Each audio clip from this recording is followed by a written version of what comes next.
нормативов юридического уголовного законодательства. Убежден, что Федеральная служба безопасности и Министерство внутренних дел расследуют детские преступления и реализуют принцип неотвратимости уголовного наказания. Соратники, точка невозврата в тройности. Все в совокупности я расцениваю как объявление войны. Объявление войны не только как мне, как депутату, но и всему простому народу Чувашии.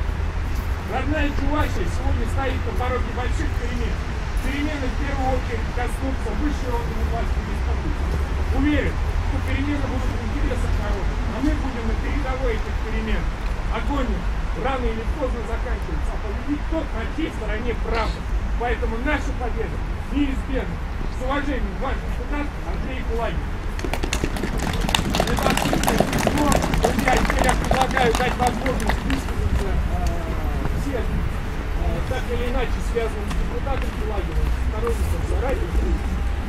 Начнем. Представляйте сначала, кто будет выступать, а потом